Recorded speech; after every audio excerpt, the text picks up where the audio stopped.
नमस्कार। मैं CA Manmohan Jindal, IBBI registered valuer and social auditor. In the last video, we have discussed on for-profit enterprise and non-profit organizations. So here we shall discuss further non-profit organization. According to a 2012 government estimate, India has at least 31 lakh non-profit organizations. Oh my God, 31 lakh. और आज हम 2023 में चल रहे हैं, definitely इसमें इजाफा हुआ होगा और लेटेस्ट फिगर अभी अवेलेबल नहीं है, बट डेफिनेटली इट है might be move to 40 lakh. More than double the number of schools. Hindustan में जितने भी स्कूल्स हैं उनसे डबल ये डाटा है. 250 time the number of government hospitals. Oh my God, जितने भी गवर्नमेंट हॉस्पिटल्स हैं उनका 250 गुना ये फिगर आती है. और इससे ये पता चलता है कि 400 इंडियंस के ऊपर एक एनपीओ है. इतने तो डॉक्टर भी नहीं है और स्कूल्स भी नहीं है, और फिर भी हमारे देश की गरीबी कम नहीं हो रही है, और फिर भी हम सस्टेनेबल डेवलपमेंट गोल्स की तरफ नहीं बढ़ पा रहे हैं, उनकी अचीवमेंट की तरफ नहीं बढ़ पा रहे. सो इसीलिए इसको सोशल स्टॉक एक्सचेंज की कल्पना की गई है, ताकि इसको स्ट्रक्चर्ड किया जा सके, ऑर्गेनाइज किया जा सके और इसकी इंस्टीट्यूशंस का फुल फायदा लिया जा सके. So further, according to the National Center for Charitable Statistics, NCCS, there are more than 1.5 million non-profit organizations registered in United States, including public charities, private foundations, and other non-profit organizations. तो USA में यहाँ से भी ज्यादा है. Part of the region is also the variety of activities that NPO are engaged in, making it difficult to capture their work within a common framework of assessment. क्योंकि बहुत सारे कामों में ये लोग लगे रहते हैं और अलग अलग चीजों में फील्ड में काम करते हैं, तो इनको एक कॉमन फ्रेमवर्क में असेस करना थोड़ा मुश्किल हो जाता है. For example, give India is a platform that certifies and connects NPO to funders, reports 8 different causes served by NPO it works with. तो गिव इंडिया 8 एरियाज में काम करती है. Number 1 children, differently abled, education, elderly, livelihoods, health, women and the environment. तो इसके ऊपर भी question आ सकता है कि गिव इंडिया कितने डिफरेंट एरियाज में काम करती है. तो आंसर 8 है. Measuring social impact cannot be easily standardized across these very different areas of activities. यहाँ पर एरिया आ जाना चाहिए. Despite the tremendous growth of private sector and not-profit sector participation in the social sector, India still faces a significant challenge in meeting. ये देखिए यहाँ पर crux है, facing a significant challenge in meeting 2030 deadline for UN mandated sustainable development goals. The 2000 Bain and Company report on philanthropy states that India alone accounts for more than 20% of the world performance gap in 10 out of the 17 self-development goals and more than 10% gap in another. तो 10 areas में जो gap है वो 20% से भी ज्यादा है और बाकी बच्चों में 10% से भी ज्यादा गैप है.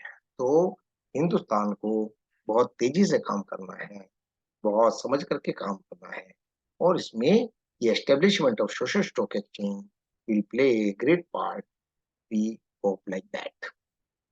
This translates into the funding gap of rupees 4.2 lakh crore annually for meeting only 5 of the 17 SDGs by 2030. The enormous funding and performance gaps are only symptoms. ये तो सिर्फ symptoms हैं. However, these gaps are ultimately rooted in deeper realities of the Indian social sector that require careful thought as well as the action. कहीं अंधविश्वास है, कहीं पुरानी मान्यताएं हैं, कहीं गरीबी जमाए हुए है, कहीं पर हॉस्पिटल नहीं है, कहीं पर स्कूल नहीं है, एजुकेशन नहीं है, कहीं पर प्रॉपर मॉनिटरिंग नहीं है. तो देर आर डीप रियलिटीज है, deeper rooted deeper realities of the Indian social. Most importantly, the effectiveness of NPO is contingent on adequate funding. So, adequate funding भी इस एरिया में बहुत सख्त जरूरत है.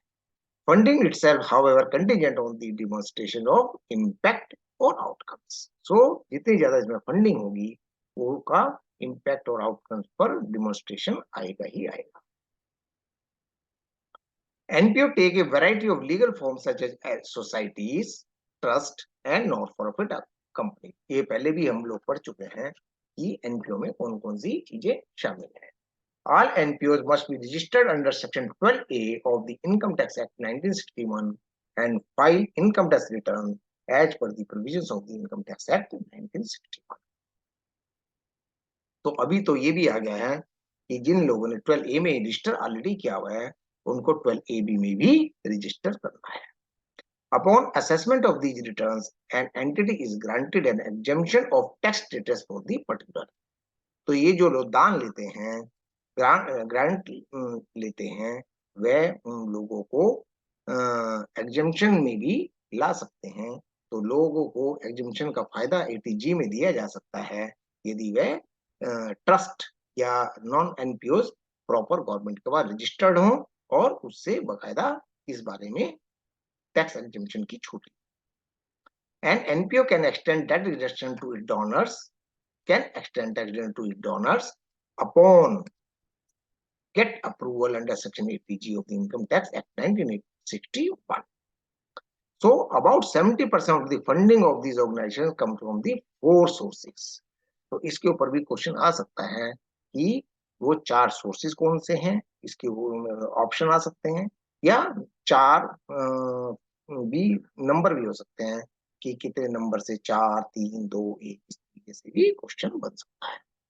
तो नंबर 1 इंडिविजुअल डोनेशन, जो आम आदमी इंडिविजुअल तौर पर डोनेशन देता है. Contribution made under the foreign contribution regulation act 2010, जो फॉरेन से कंट्रीब्यूशन आता है. और सीएसआर ग्रांट, जो गवर्नमेंट की ने बाध्य किया हुआ है 2% प्रॉफिट का सीएसआर में खर्च करना है. और grants availed from the government. कई बार गवर्नमेंट स्कीम्स भी इन लोगों को ग्रांट्स के तौर पर देती है. However, the beneficiaries of these forms of funding have typically been large NPOs in different sectors.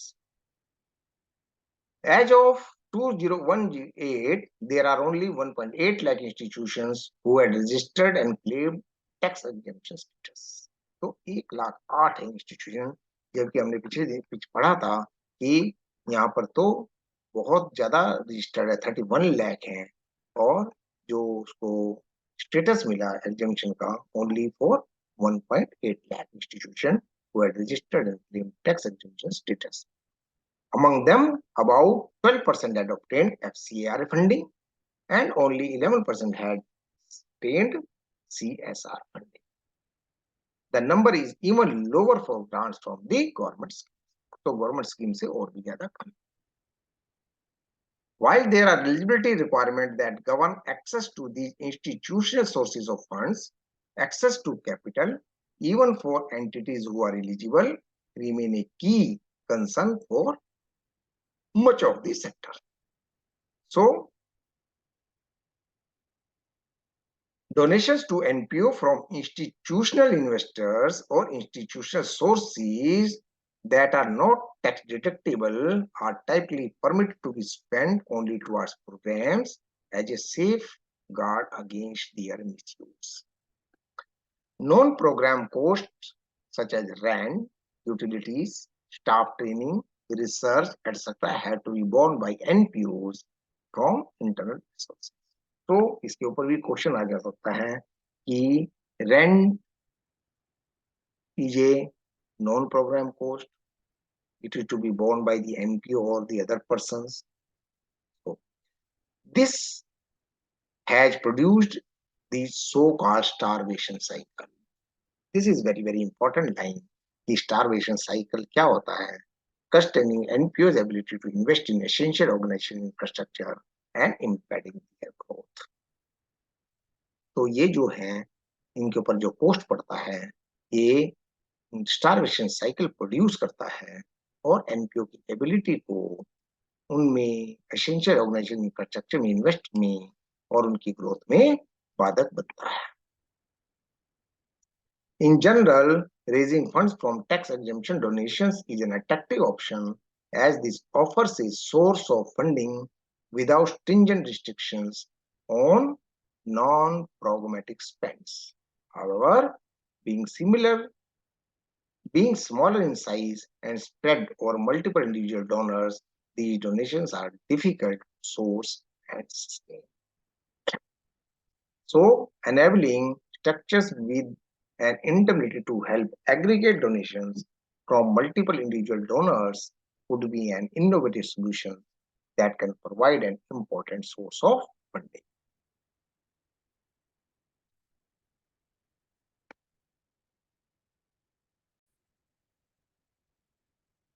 SSC will enable the routing of grants and donations to NPO in a variety of ways.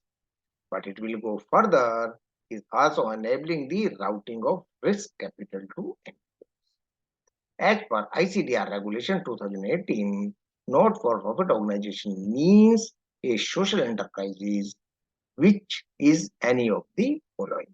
Number one, charitable trust registered under the Indian Trust Act 1882, a charitable trust registered under the Public Trust Statute of the relevant state, a charitable society registered under the Society Registration Act 1860, a company incorporated under Section 8 of the Companies Act 2013, or any other entity may be specified by same. So ये question इस सब लाइनें बहुत ध्यान से पढ़ने की जरूरत है क्योंकि ये ट्रस्ट एक्ट 1882 ध्यान रह जाता है, सोसाइटी रजिस्ट्रेशन एक्ट 1860 ध्यान रह जाता है, कंपनीज एक्ट ध्यान रह जाता है, परंतु ये जरा सा ध्यान से चूक जाता है. तो इसी के ऊपर क्वेश्चन आता है ज्यादातर, registered under the public trust statute of relevant state. तो इसको इस लाइन को पढ़ना बहुत जरूरी है और याद रखना बहुत जरूरी है. इसके ऊपर ही तकरीबन क्वेश्चन आता है या स्किप हो जाता है एग्जाम में जाकर के, अरे यार ये नॉन प्रॉफिट ऑर्गेनाइजेशन है या नहीं है, कंफ्यूजन क्रिएट होता है. Another is for profit enterprises. FPEs would list equity on SSC subject to a set of listing requirements including operating practices, financial reporting and governance and social reporting, impact reporting. So यहाँ पर ये बहुत important है कि for profit enterprises SSC पर list हो सकता है, परंतु उसको ए सेट ऑफ लिस्टिंग रिक्वायरमेंट्स मानना पड़ेगा. ऑपरेटिंग प्रैक्टिसेस क्या रहेंगी, फाइनेंशियल रिपोर्टिंग करनी पड़ेगी, गवर्नेंस क्या रहेगा और वह सोशल इंपैक्ट की रिपोर्टिंग भी करनी पड़ेगी. That is FPE would be subject to minimum reporting standards.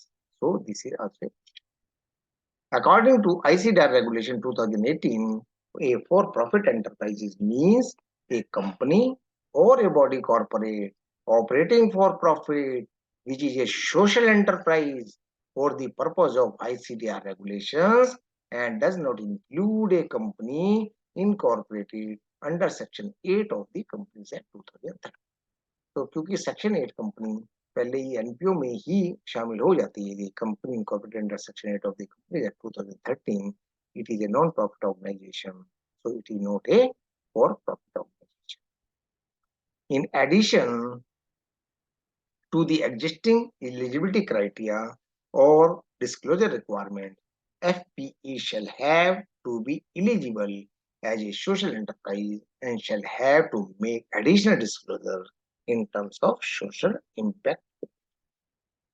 However, FPEs may be identified clearly as for profit social enterprise by the stock exchange, distinct from the conventional commercial enterprises. So conventional commercial enterprises क्या होते हैं कि वो profit कमाते हैं, सारा profit अपने पास रखते हैं, सोशल इंटेंट की वहां जगह नहीं है, परंतु फॉर प्रॉफिट सोशल एंटरप्राइजेस जो है वहां पर वो पैसा कमाते जरूर हैं परंतु उस प्रॉफिट को भी सोसाइटी के लिए खर्च करते हैं. So we can read a section 8 company. तो सेक्शन 8 कंपनी क्या होता है? One of the forms of NPO is a section 8. तो सेक्शन 8 कंपनी भी एक प्रकार की non profit organisation. The companies that defines a Section 8 company as one of whose objective is promotion. इसका objective है, उद्देश्य है, is promoting of commerce, art, science, research, education, social welfare, religion, charity, protection of environment, or any such other object. These companies also intend to apply their profits promoting its objective. तो ये सारा का सारा जितना profit होता है वह भी इन्हीं ऑब्जेक्टिव की प्रमोशन में चला जाता है and intend to prohibit the payment of any dividend to their members. तो यहाँ पर डिविडेंड का कंसेप्ट नहीं है, डिविडेंड नहीं बांटा जाता. By law NPO face restrictions on their ability to issue debt, equity and mutual fund. So, a notable exception in Section 8 companies that can organize a share basis, but these shares are not residual claims on profits of Section 8 companies and cannot pay dividend to the shareholders. Equity कर सकते हैं issue परंतु dividend वगैरह नहीं बांट सकते हैं. While there is no regulatory hurdles in listing such shares or debt instruments of Section 8 companies, these avenues have not been utilized by Section 8 companies, apparently due to their inherent ability to prove wide financial returns to the investor. Section 8 company ये सब कर सकती हैं परंतु इसमें hindrance है क्योंकि share holder proper नहीं मिलते हैं, इसलिए इसके अंदर इस एवेन्यू को इन्होंने अभी तक टैप नहीं. So this is from my side for today. We shall discuss social auditors in the next. बहुत बहुत धन्यवाद.